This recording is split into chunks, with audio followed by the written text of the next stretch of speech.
Sudan kini menghadapi salah satu krisis kemanusiaan terburuk di dunia.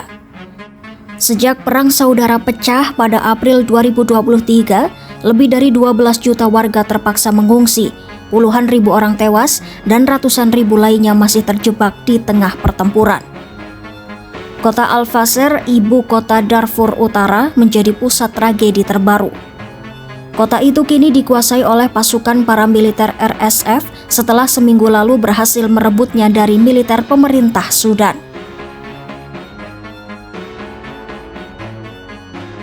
Menurut Perserikatan Bangsa-Bangsa, antara 100 hingga 150 warga sipil masih terperangkap di dalam kota Al-Fasher. Sejak awal pengepungan tahun lalu, kota ini dihuni sekitar 260.000 orang. Kini, ribuan di antaranya tewas dan puluhan ribu lainnya mengungsi ke kota terdekat seperti Tawila.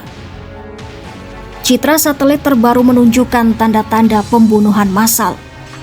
Laporan dari lapangan menyebut banyak kasus penculikan, eksekusi, dan serangan terhadap warga sipil oleh pasukan RSF.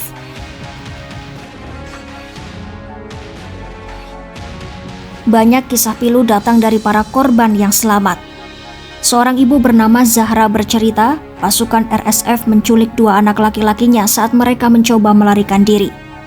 Hanya 1 anak yang akhirnya dikembalikan. Seorang pria lain, Adam, menyaksikan sendiri 2 putranya ditembak mati di depan matanya. Ia dipukuli dan dituduh sebagai tentara pemerintah hanya karena bajunya berlumur darah. Pengungsi lain, Fatima, berjalan kaki 5 hari untuk menyelamatkan diri. Ia mengatakan anak-anak perempuan dalam rombongannya mendapat perlakuan buruk, sementara anak laki-laki dipukuli hingga tewas. Bagi mereka, melarikan diri dari Al-Fasher seperti melarikan diri dari neraka. Menteri Luar Negeri Jerman Johann Wadephol menyebut situasi di Sudan sebagai krisis kemanusiaan terbesar di dunia.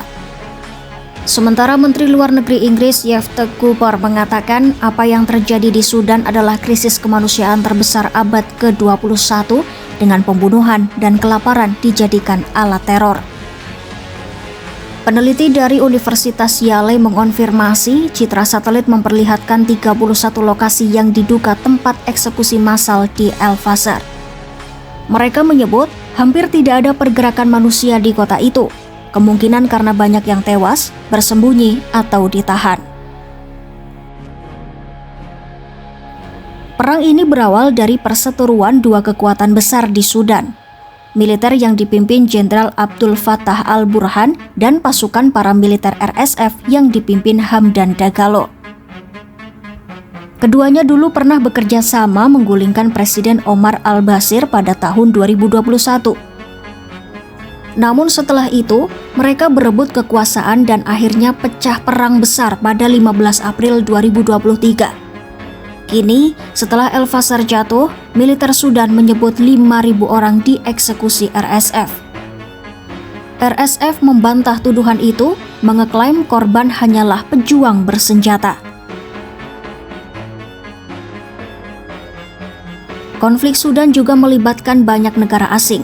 Mesir, Arab Saudi, dan Turkiye disebut mendukung militer, sementara Uni Emirat Arab dituduh memasok senjata dan pasukan ke RSF sebagai imbalan atas emas dari tambang di wilayah Sudan. Uni Emirat Arab membantah tuduhan itu, bahkan kini digugat oleh pemerintah Sudan di Mahkamah Internasional.